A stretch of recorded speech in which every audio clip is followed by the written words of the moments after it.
Hello बच्चों, very good evening. मैं आपका इंग्लिश टीचर जय भगवान। आज आपके लिए लेकर आया हूँ बहुत ही मज़ेदार very interesting story, letter to God. A letter to God written by G L Fuentes. प्यारे बच्चों, जी एल फ्यूंट्स मैक्सिको के एक राइटर रहे and he has been very good novelist and a great story writer. A letter to God is very good story. ये बहुत ही अच्छी कहानी है। इसके टाइटल से हमें पता लग रहा है लेटर टू गॉड, जैसे कहानी का नाम है लेटर टू गॉड, भगवान के नाम एक पत्र लिखा गया। किसने पत्र लिखा? एक बहुत ही गरीब किसान, बहुत ही मेहनती किसान की ये कहानी है। अपने खेतों में वो he is working like an ox. वो एक बैल की तरह खेतों में काम करता है and now he is hoping that a good crop will be there. उसके खेतों में बहुत ही अच्छी फसल होने वाली है। But for that rich and good crop he needed some rain. उसको कुछ बारिश की ज़रूरत होती है। फिर वो भगवान से प्रार्थना करता है कि थोड़ी सी बारिश आ जाए तो माई क्रॉप्स विल बी रिच। तो बारिश शुरू हो जाती है, लेकिन वो बारिश रुकती नहीं है और बारिश चेंज होके हेल स्टॉर्म का रूप ले लेती है। हेल स्टॉर्म, ओलों का तूफान, ओले पड़ने लग जाते हैं बच्चों। और उन ओले, हेल हेल होता है ओले, वो हेल इतने होते हैं कि उसकी सारी फसल बर्बाद हो जाती है। एक भी पत्ता, एक भी दाना नहीं बचता। वो बहुत निराश हो जाता है। तो उसको, लेकिन भगवान में उसका अटूट विश्वास है। He has unbreakable and unquestionable faith in God. ईश्वर में बहुत डीप फेथ उनका है। और वो भगवान को, इसलिए उसको लगता है कि कोई मेरी हेल्प नहीं करेगा, मेरी हेल्प करने वाला एक ही है, वो है भगवान।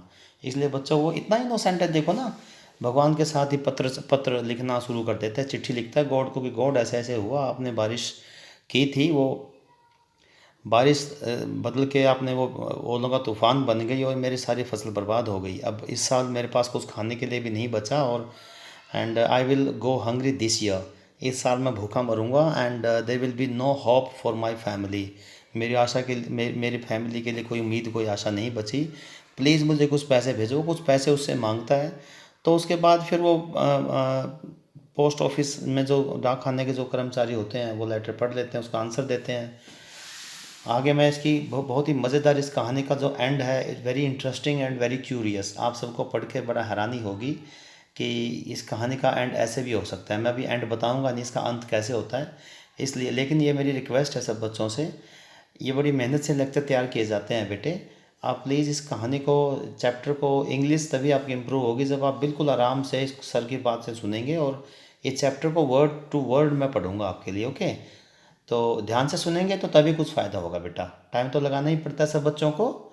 और उसके बाद जो थोड़ी बहुत आपके शक हैं, जो डाउट्स हैं, they will be cleared when the regular classes will be started. जब हम रेगुलर क्लास स्टार्ट कर देंगे तब वो डाउट क्लियर कर दूंगा आपके। लेकिन अभी बड़ी ध्यान से आप सुनना। मैं चैप्टर के लिए, हो सकता है आज के लेक्चर में कंप्लीट ना हो, हाफ मैं आज करवा दूंगा, हाफ कल पूरा कर लेंगे इसको, ओके? चलिए इस चैप्टर को शुरू करेंगे।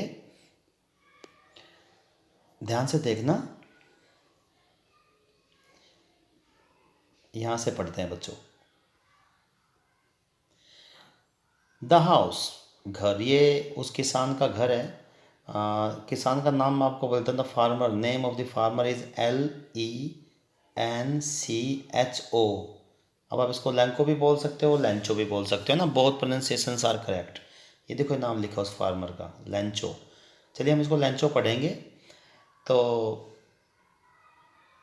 द हाउस, उनका घर, द ओनली वन, अकेला घर था लैंको का, वहाँ पर लेंचो का। In the entire valley, valley होता है घाटी, और जहाँ पे हिली एरिया होता है, पहाड़ होते हैं, रॉक्स होती हैं, और बीच में कोई फ्लैट आ जाता है जगह। जैसे चारों तरफ पहाड़ हो, चारों तरफ रॉक्स हों, बीच में कोई फ्लैट हो, जहाँ पे मतलब समतल जगह, जहाँ पे खेती की जा सके या घर बनाए जा सकें। उस वैली में संपूर्ण एंटायर होता है, पूरी वैली में लैंको का ही एकमात्र घर था। Set on the crest of a low hill, एक पहाड़ी थी छोटी सी।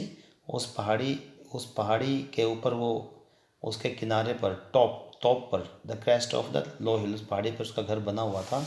फ्रॉम दिस हाइट, हाइट होता है ऊंचाई, हमें किसकी हाइट है आप बोलते हैं कई बार, मेरी हाइट इतनी है। From this height one could see the river and the field of life, वहाँ से नदी भी दिखती थी और पके हुए अनाज के खेत भी दिखते थे। और वो खेत डॉटेड, भरे हुए थे, कवर्ड थे विद, डॉट का मतलब नहीं, डॉट होते हैं डॉट ऐसे, तो वहाँ डॉट डॉट डॉट ऐसे, मतलब पूरी फसल उसी अनाज से लदी पड़ी थी। With the flowers that always promised a good harvest. इतनी बढ़िया फसल थी उसकी। जैसे ना जीरी की आपने धान के खेत देखे होंगे, गेहूं के खेत देखे होंगे, मोटे मोटे जब उसके ऊपर बालियाँ आती हैं तो लद जाता है खेत, पूरा दूर तक अनाज ही दिखाई देता है, ऐसा ही दिखाई दे रहा था। और द ओनली थिंग, एक ही चीज़, अर्थ, ज़मीन को, पृथ्वी को एक ही चीज़ की ज़रूरत थी, नीड थी, ज़रूरत थी। That was a downpour, means बारिश। Downpour means rain. रेन की ज़रूरत थी। अगर एक थोड़ी सी बारिश और आ जाती तो फसल और बढ़िया हो सकती थी, है ना। तो और एटलीस्ट आ शावर, या हल्की थोड़ी बहुत बूंदाबांदी, शावर, बौछार से आ जाती। घरों में जो लगे होते हैं ना, बाथरूम में जैसे टूंटी होती हैं और ऊपर सिर के ऊपर वो फवारे से लगे होते हैं नहाने के लिए, उसको शावर बोलते हैं बच्चों, क्योंकि वो ऐसे छींटे छींटे से डालते हैं, तो इसलिए इसको बारिश को भी शावर कहा गया। भैया तो वो बस ये था कि फसल बहुत बढ़िया हो जाएगी, या तो तेज़ बारिश आ जाए या फिर हल्की बहुत बूंदाबांदी आ जाए, उससे भी काम चल जाएगा।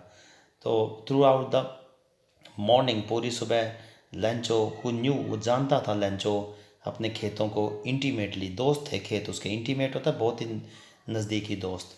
तो लेंचो के वो खेत नहीं थे, बहुत अच्छे मित्र थे, अच्छी तरह जानता था वो। तो पूरी मॉर्निंग लेंको ने कुछ नहीं किया, हैड डन नथिंग, बट वो क्या कर रहा था, स्काई को, आकाश, स्काई होता है आकाश, आकाश को ही देखता रहा, towards the north east, north east side में, उत्तर पूर्व दिशा में देखता रहा, जहाँ से बादल आने थे। और बादल, ये था कि बारिश, बादल होंगे तो बारिश होगी। तो लेंचो की एक ही उम्मीद थी कि बारिश आ जाए, तो पूरी पूरे दिन वो आकाश में देखता रहा, आकाश की तरफ देखता रहा। मैं थोड़ा इसके बारे में आपको बताता हूँ। नॉर्थ ईस्ट, जैसे ना ये चार दिशाएं होती हैं, ये ईस्ट होती है, पूर्व दिशा, इधर ये वेस्ट होगी, पश्चिम दिशा, ये उत्तर दिशा होगी, और ये साउथ दिशा होगी। East, west, north, south. तो इधर तो देखेंगे ईस्ट है, इधर वेस्ट है, लेकिन ये ईस्ट के और नॉर्थ के बीच में ये वाला जो हिस्सा ना, इधर इस कोने में, इसको बोलेंगे नॉर्थ ईस्ट, इसको बोलेंगे बेटा नॉर्थ ईस्ट। तो इधर देखता रहा वो। आगे चलेंगे। Now we are really going to get some water woman, ये लेंचो बोलते हैं अपनी वाइफ को, बादल देखकर, क्लाउड्स देखे उन्होंने। नाउ वी आर गो, ये रियल वी आर है ये ना, वी आर को ये शॉर्ट फॉर्म है, कॉन्ट्रैक्शन, कैट्रैक्शन बोलते हैं इसको, कॉन्ट्रैक्शन और कैट्रैक्शन। We are really going to get some water woman, हाँ आने वाला है, पानी मिलेगा हमें, मतलब लेंचो को कुछ दिखा होगा आकाश में बादल, उसको लगा हाँ बारिश आने वाली है, हमें जैसे पहले ही पता लग जाता है ना बारिश आने वाली है। तो लेंचो को पता लगा कि it was some clouds were there in the sky and he hoped for a good rain. The woman who was preparing supper, और उसकी जो वाइफ थी, वुमन उसकी वाइफ को कहा गया बेटे, the woman who was preparing supper, ये सपर जैसे ना डिनर से पहले कुछ हल्का फुल्का खाने का बना रही थी, सपर। वो अंदर से बोली अच्छा ठीक है, यस ओके, गॉड विलिंग, है भगवान की इच्छा है, वही चाहेंगे तभी तो बारिश होगी ना। द ओल्डर बॉयज, जो बड़े वाले लड़के थे लेंचो के, दे वो वर्किंग इन द फील्ड, खेत में काम कर रहे थे बड़े वाले तो। और द स्मॉल, जो छोटे वाले लड़के थे, they were playing near the house, वो घर के बाहर खेल रहे थे, उनके भी काम करने की उम्र नहीं होगी ना इसलिए। And until the woman call to them, और तभी उन्होंने वुमन ने बुलाया उनको, woman call to them come for dinner, आ जाओ, रात, डिनर होता है रात्रि भोज, चलो आओ खा लेते हैं कुछ, डिनर कर लेते हैं ना, रात का खाना। It was during the meal, बस वो मील, खाना खा ही रहे थे, और खाना खाते खाते, just as Lencho had predicted, जैसे लेंचो ने प्रिडिक्ट किया था, अंदाज़ा लगाना, अनुमान लगाना, प्रिडिक्टेड, जैसे लेंचो ने अनुमान लगाया था, बिग ड्रॉप्स ऑफ रेन, बारिश की बड़ी बड़ी बूंदें बिगेन टू फॉल, गिरनी शुरू होगी, बारिश शुरू होगी। इन द नॉर्थ ईस्ट, उसी साइड से बादल आए थे जिस साइड से। ह्यूज माउंटेन्स ऑफ क्लाउड्स, बड़े बड़े जैसे पहाड़ चले आ रहे हों, बादल ना आकाश में अलग अलग शेप लेते हैं, और यहाँ पर उसको लग रहा था लेंचो को कि they were taking the shape of mountains. तो बादलों के बड़े बड़े पहाड़ कुड बी सीन अप्रोचिंग, आते हुए, अप्रोच होता है उसकी तरफ आते हुए, अप्रोचिंग, आते हुए दिखाई दिए। और लेंचो तो खुश हो गया, भाई बारिश चाहिए थी, और ज़्यादा फसल होगी तो और ज़्यादा बिकेगी मार्केट में, और ज़्यादा फ़ायदा होगा। तो Lencho became very happy, the air was fresh, जैसे बारिश से पहले हवा बिल्कुल ठंडी और ताज़ा हो गई, एंड स्वीट, और वो खुशबू थी उसमें फसल की, मीठी होती, वैसे स्वीट तो, लेकिन यहाँ पे एयर मीठी का मतलब बहुत ही सुगंधित और अच्छी लगने वाली। द मैन, यानी ये मैन कौन है, लेंचो, वो मैन तो उसकी वाइफ है, और मैन यहाँ पे कौन है, लेंचो। वेंट आउट, वो भी बाहर गया, फॉर, खाना खाते खाते ही बाहर चला गया, भी खाना खा रहा है पूरा परिवार उनका। बट ही वेंट आउट, वो बाहर गया for no other reason. Reason होता है कारण, कोई और कारण नहीं था भाई क्यों बाहर गया, कोई आ गया होगा, नहीं। देन टू हैव द बस pleasure of feeling the rain on his body, बस बारिश को अपनी बॉडी पे फील करने के लिए कितनी अच्छी लगती है। प्लेजर होता है आनंद, फील होता है फील करना, महसूस करना, रेन को अपने शरीर पर, अपनी बॉडी पे रेन को महसूस करने, यानी बारिश में भीगना चाहता था Lencho. And when he return, और जब वो वापस आया, वो एक्सक्लेम, खुशी से बोला, एक्सक्लेम और खुशी से बोल पड़ा, these are not rain drops. अंदर आके फिर डिनर करने लगा ना वो, तो उसने वाइफ को कहा कि ये रेन ड्रॉप नहीं है, ये बारिश की बूंदें थोड़ी हैं फॉलिंग फ्रॉम द स्काई, जो आकाश से, आसमान से गिर रही है। No, they are new coins, ये तो पैसे गिर रहे हैं, पैसे, कॉइन्स, सिक्के। अब आप सब बच्चों को पता होगा उसने ऐसा क्यों कहा। बारिश की बूंदें सिक्के तो नहीं हो सकती ना, लेकिन वो बारिश फसल के लिए बहुत ही लाभदायक थी, बहुत ही यूज़फुल थी। और जो फसल मार्केट में बिकती तो सिक्के पैसे ही मिलते। तो कहते हैं ना, कई बार अखबार में आपने पढ़ा होगा, आज किसानों के चेहरे खिले, तेज़ बारिश हुई, बरसा सोना बरस रहा है, सोना यानी गोल्ड। जबकि बारिश तो बारिश होते हैं ना, लेकिन किसानों को फ़ायदा होता है उस बारिश का, इसलिए इसको कई बार पैसे, सोना ऐसे बोल देते हैं, जैसे यहाँ पे लेंचो बोल रहा है। द बिग ड्रॉप, पता है अपनी वाइफ को कह रहा है, ये जो बड़ी वाली ड्रॉप है ना, बड़ी वाली बूंदें, वो तो 10-10 के सिक्के हैं। जैसे 10 रुपए के सिक्के, 5 रुपए के सिक्के, सेंट है वहाँ की करेंसी ना, सेंट भी और पीसो भी है वहाँ। जहाँ की स्टोरी है, अमेरिकन, लैटिन अमेरिकन कंट्री है कोई, अमेरिका का देश है, जिस देश की कहानी है ये। वहाँ की जो करेंसी, वहाँ पीसो है बेटे। करेंसी का मतलब पैसे का नाम, जैसे हम रुपया बोलते हैं, रुपया, जैसे बांग्लादेश में टका या डॉलर, ऐसे ही वहाँ की करेंसी पीसो है। और पीसो के छोटी जो इकाई है वो सेंट होती है, सेंट। तो कहते हैं कि बड़ी वाली तो 10-10 सेंट के सिक्के गिर रहे हैं, एंड द लिटिल, छोटी वाली बूंदे, वो 5-5 के सेंट गिर रहे हैं, यानी पैसे गिर रहे हैं आज। तो अपनी वाइफ को कह रहे, इतना खुश था वो कि बारिश बूंद, थोड़ी सी बारिश चाहिए थी, बारिश आकाश में हो ही गई थी शुरू। तो आगे पढ़ेंगे, आशा है आपको समझ में आ रहा होगा कुछ। स्पीड अगर कम ज़्यादा तो आप मुझे बोल दीजिएगा, सर ये स्पीड थोड़ी कम रखें या थोड़ी ज़्यादा करें, है ना। विद अ सेटिस्फाइड एक्सप्रेशन, वो बहुत संतुष्ट होगा लैंको। और कई बार मैं इसको लैंको लैंको लैंचो बोल रहा हूँ ना बेटे, तो ये बहुत प्रोनाउंसिएशन करेक्ट है, तो लैंको भी बोल सकते हैं, लैंचो भी। तो लैंचो बहुत खुश हुआ, सेटिस्फाई हो गया। ही regarded the field of ripe, पके हुआ, राइप होता है पका हुआ, कौन होता है, अनाज, विद इट्स फ्लावर्स, फ्लावर मतलब जो फूल खिले हुए थे, उसको वो देखता है, बहुत खुश होता है। ड्रेप्ड, ढका हुआ था वो, इन अ कर्टेन होता है पर्दा, ऑफ रेन, जैसे बारिश ऊपर गिर रही थी ना, ऐसे कोई पर्दा बिछा दिया हो, जैसे किसी ने फसल के ऊपर, ऐसा लैंको को फील हो रहा था। बट सडनली, लेकिन अचानक से, a strong wind began to blow, तेज हवा चलना शुरू हो गई बच्चों। बारिश के साथ तेज हवा जब आएगी तो क्या बचेगा फिर। स्ट्रॉन्ग विंड, तेज हवा शुरू हो गई चलना, blow. And along with the rain, और बारिश के साथ साथ, वेरी लार्ज, बड़े बड़े, हेल स्टोन, ओले, ओले, खतरनाक होता है ना ओले। जिस बैल के ऊपर, बाली के ऊपर गिर गए, अनाज के ऊपर गिर गए तो तोड़ देंगे उसको, तो डंडे को पूरा गिर जाएगी, फसल बर्बाद हो जाएगी। ओले, हेल स्टोन्स गिरना शुरू हो गए, बिगैन टू फॉल, गिरना शुरू हो गए। These truly did resemble, resemble होता है मिलना, मिलते जुलते, किससे, सिल्वर कॉइन, जैसे कुछ चांदी के सिक्के हों, चांदी होते हैं ना वाइट, ऐसे वाइट कलर के वाइट थे ये ओले। ओले गिरना शुरू हो गए। जो बॉयज़ थे, लड़के जो बाहर खेल रहे थे, exposing themselves to the rain, वो भी बारिश में एक्सपोज करने लगे आगे बाहर। रैन आउट, दौड़ पड़े, क्या करने, कलेक्ट, इकट्ठे करने के लिए, द फ्रोज़न, जमे हुए वो जो मोती, यानी ओले, फ्रोज़न जमे हुए मोती यानी ओले इकट्ठे। बच्चों को तो क्या पता होता है, छोटे बच्चों को, कि ये जो ओले होते हैं बहुत डेंजरस हैं, ख़तरनाक होते हैं और बहुत ही नुकसान करते हैं फसल को। बच्चे तो उसको कलेक्ट करते हैं, ठंडी बर्फ़ लगती है उनको, तो खाते भी हैं कई बच्चे, तो मैंने देखा। तो अब लेकिन लैंचो महसूस कर गया कि ये तो डेंजरस है, ये ठीक नहीं हुआ, बारिश ही होती ठीक थी, तो ये वाली चीज़ ठीक नहीं हो रही। It's really getting bad now, बेचारा वो लेंचो मैन, वो कहता है ये तो बहुत बैड हुआ, बैड हो रहा है, बहुत बुरा, रियली बैड, बहुत बुरा होने वाला है। आई होप इट पासिस, भगवान करे ये जल्दी चला जाए, क्विकली, पास होता है गुजर जाए, ये जल्दी ख़त्म हो जाए, बंद हो जाए बहुत जल्दी।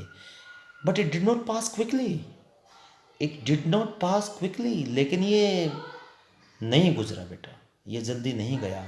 फॉर एन आवर, 1 घंटे तक, द हेल, ओले, रेन ऑन द हाउस, घर पर तबड़ तबड़ बारिश की तरह गिरते रहे, घर पर गिरते रहे, गार्डन बाग में पार्क में गिरते रहे, पूरे पहाड़ों में हिल साइड में गिरते रहे, कॉर्नफील्ड अनाज के ऊपर गिरते रहे। ये थोड़ा अंडरलाइन ना उंगली से होता है बेटे, ठीक नहीं हो पाता। कॉर्नफील्ड अनाज पर गिरते रहे, खेतों में, ऑन द होल वैली, पूरी घाटी में, जिस घाटी में लेंचो रह रहा था। द फील्ड वाज वाइट, खेत सफ़ेद हो गए, सफ़ेद, जैसे कवर्ड विद सॉल्ट, नमक जैसे किसी ने बिखरा दिया हो। नमक बिछ गया पूरे खेतों पे बच्चों, ऐसा लग रहा था, क्योंकि ओले इतने गिरे, फसल टूट गई, नीचे गिर गई, ज़मीन से मुंह लग गया फसल का, और पूरी सफ़ेदी छा गई, चादर बिछ गई। क्या बचना था उसमें? कुछ नहीं बचा बच्चों उसका बेचारे का। Not a leaf remained on the trees, एक भी पत्ता नहीं बचा पौधों पेड़ों के ऊपर। जो बड़े पेड़ थे उन पर भी पत्ता नहीं बचा, एक भी पत्ता। The corn was gone totally, that corn was totally destroyed, अनाज जो दाने थे टोटली डिस्ट्रॉयड, पूरी तरह बर्बाद, कंप्लीटली बर्बाद हो गया बच्चों, डिस्ट्रॉयड, बर्बाद। द फ्लावर्स, जो फूल खिले थे, वर गॉन, वो चले गए, फ्रॉम द प्लांट, पौधों से। Lencho's soul was filled with sadness, बेचारे की आत्मा, लैंको की आत्मा बहुत उदासी आई, बहुत उदास हो गया, दुखी हो गया, बहुत कष्टपूर्ण स्थिति थी उसके लिए ये। When the storm had passed, जब तूफान, जो ओलों का तूफान था, जो बंद हुआ, he stood in the middle of the field, वो अपने मिडल होता है बीच में, फील्ड होता है खेत, अपने खेतों के बीच में जाके खड़ा हुआ और अपने बेटों को क्या बोला? A plague of locusts, plague of झुंड होता है, लोकस्ट होता है जैसे पैदा, पुराने ज़माने में, अभी तो बंद हो गया वो, कई कंट्रीज़ में अब भी है। एक ना, जैसे हमारे ये नहीं होते ग्रास होपर होते हैं, राम के घोड़े बोलते हैं जिसको हम, ऐसे कीट से, टिड्डी दल होता था, टिड्डी दल, टिड्डी दल तो बोलते थे, बस मैं लिख देता हूँ, टिड्डी दल। वो पूरे झुंड में उड़ता हुआ आता था, पुराने ज़माने की बात है, मैंने देखा नहीं है, बताते थे मेरे दादाजी। टिड्डी दल पूरे कीट पूरे झुंड में आता था, और वो टिड्डी दल जहाँ पे बैठ जाता था बच्चों, और जहाँ से फिर वो उड़ता था, वहाँ से उड़ता था, तो कुछ नहीं छोड़ता था वो। मान लो किसी भी, मान गेहूँ के फसल पे बैठा हुआ, तो जब उड़ता था पूरा झुंड वो कीड़ों का, तो गेहूँ बचती नहीं थी नीचे, वो केवल वो डंठल से खड़ी रहती थी, तो उसको बोलते थे लोकस्ट। तो ये लैंको कहता है कि ये लोकस्ट, अगर वो टिड्डी दल भी आ जाता ना, वो कि में छोड़ ही देता कुछ ना कुछ, वो कुछ ना कुछ छोड़ देता, लेकिन इसने तो कुछ भी नहीं छोड़ा। देखो लेंचो की स्थिति, कंडीशन देखो, how he is very sad. और फसल की कंडीशन देखो, इसके पीछे जो फसल है, पत्ता भी नहीं बचा, एक पूरी फसल डिस्ट्रॉय होगी बच्चों इसकी। और लेंचो के फेस से लग रहा है कि इज़ वेरी सैड, कितना दुखी है वो। तो उसमें लिखा हुआ है ना कि जो प्लेग ऑफ लोकस्ट है, that would have left more, इसने तो कुछ भी नहीं छोड़ा, अगर वो आता तो कुछ ना कुछ बच भी जाता हमारे लिए। The hail has left nothing, ओलों ने तो कुछ भी नहीं छोड़ा हमारे लिए, it's very bad. This year we will have no corn, इस वर्ष हमारे पास कोई अनाज नहीं होगा खाने का। दैट नाइट, उस रात बच्चों, वाज ए सोरोफुल वन, सबके लिए दुखदाई रात थी। कैसे नींद आती? बाहर जो पूरी साल की मेहनत उसके बेचारे की, खर्चा भी बहुत लगता है, और वो बर्बाद हो गई, जीरो जीरो, कुछ नहीं बचा उसके लिए बेचारे के लिए, तो कहाँ नींद आती थी? पूरे दुखी, पूरा फैमिली दुखी हुआ, और all of work for nothing, अरे हमने जितना काम करा, जितनी मेहनत करी, उसका रिजल्ट नथिंग, कुछ नहीं हमारे पल्ले पड़ा। There is no one who can help us, अब हमारी हेल्प करने वाला कोई नहीं है, नो वन, कौन हमारी हेल्प करेगा? देयर इज़ नो वन, कोई हमारी हेल्प नहीं करने वाला। We shall all go hungry this year, हम सारे के सारे हंग्री, भूखे मरेंगे इस साल, कुछ नहीं बचा हमारे लिए। तो प्यारे बच्चों, ये वाले इसके नीचे फिर ये क्वेश्चंस हैं, ये what did Lanco hope for, ये बाद में डिस्कस कर लेंगे जब मैं लिखवाऊंगा आपको। अभी एक दो पैरा और पढ़ लेते हैं इसके, ताकि अगला पैरा हम आराम से पूरा अगला जो बचा हुआ पार्ट है ना इसका, we shall be easily comfortable to complete in the next lecture. But in the hearts of all who lived in that solitary house, लेकिन जो सारे के सारे उसमें घर में रहते थे, उसके बेटे, उसकी वाइफ, उनके सबके मन में in the middle of the valley, उस वैली पे, उस घाटी में जो रहता था परिवार, सबके मन में एक आशा थी। There was a single hope, एक आशा थी। क्या आशा थी? Help from God. हमारे गॉड हेल्प कर सकते हैं, गॉड कैन हेल्प अस। सबका अटूट भरोसा था भगवान में, सबको लगा कि कोई नहीं करेगा हेल्प, भगवान तो ज़रूर करेंगे। तो बच्चों, उनकी वाइफ, जो लैंको की वाइफ है, वो कहती है डोंट बी सो अपसेट। ज़्यादा निराश होने की ज़रूरत नहीं है आपको, ज़्यादा दुखी मत हो, अपसेट नहीं होना। Even though this seems like a total loss, देखो है ये टोटल लॉस है, कंप्लीट लॉस हो गया, हमें कुछ नहीं बचा हमारे लिए। रिमेंबर, लेकिन एक बात याद रखो, no one dies of hunger. आज तक दुनिया में भूख से कोई नहीं मरा, भूख से कोई नहीं मरता, ये मतलब है इसका कहने का। भाई हंगर से कोई नहीं मरता। जिसने जन्म दिया भगवान ने, परमात्मा ने, वो खाने का पक्का जो कुछ ना कुछ इंतज़ाम करता ही है। तो दैट्स व्हाट दे से, यही कहा जाता है। दे का मतलब लोग यही बात बोलते हैं, no one dies of hunger, भूख से कोई नहीं मरता। All through the night Lencho thought only of his one hope. Lencho अपनी एक ही होप, एक ही उम्मीद पे टिका रहा, सोचता रहा उसके बारे में कि मेरी हेल्प कौन कर सकता है। द हेल्प ऑफ गॉड, भगवान मेरी हेल्प कर सकते हैं। जिसकी आंखें, whose eyes as he had been instructed, उसको बताया गया था माता पिता द्वारा कि भगवान की आंखें सी एवरीथिंग, सब कुछ देखती हैं, अच्छा बुरा, गरीबों को, अमीरों को। He sees everything, even what is deep in one's conscience. बाहर जो हो रहा है वो तो भगवान देख ही लेते हैं, मन में किसके क्या चल रहा है भगवान तो वो भी देख लेते हैं। कंसियंस, ये साइंस वर्ड है, साइंस। साइंस के आगे फिर ये कन लगा रखा, कॉन्शियंस, कॉन्शियंस बोलते हैं, कॉन्शियंस, आपका अंतरात्मा। भगवान तो किसी के मन में क्या चल रहा है वो भी पढ़ लेते हैं। Lencho was an ox of a man, Lanco आदमी नहीं था, बैल की तरह काम किया करता था अपने खेतों में। ऑक्स बैल होता है बच्चों। Working like an animal in the field, animal की तरह है, जैसे पशु लगे रहते हैं ना खेतों में, हल जोतते हैं बैल, तो उनकी तरह काम करता था अपने खेतों में, फील्ड्स में। ये कई बार मैंने बताया आपको मीनिंग, फील्ड्स, खेत।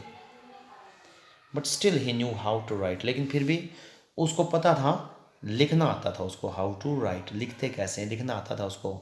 द फॉलोइंग संडे, आने वाले संडे को, एट डे ब्रेक, जैसे दिन निकला, ही बिगैन, शुरू कर दिया उसने, टू राइट अ लेटर, एक चिट्ठी, लेटर, कागज़ पर लिखना शुरू किया। Which himself would carry to town, उसको खुद ही वो टाउन में ले गया, उसको शहर में डालने के लिए। वैली में तो कहाँ डाकखाने थे, पोस्ट ऑफिस, टाउन का मतलब शहर में, वो खुद ही उसको वहाँ अपने टाउन में ले गया। And place in the mail, और डाक, डाक जो डाक थी, चिट्ठी, लेटर और पत्री, चिट्ठी पत्रियाँ थी, जो पत्र थे, उनमें उसने उस लेटर को डाल दिया। It was nothing less than a letter to God, बस एक भगवान का नाम पत्र था ये। और उसने ऊपर लिफाफे में चिट्ठी लिख के सारी वो लेटर डाला, और ऊपर लिखा टू गॉड, भगवान।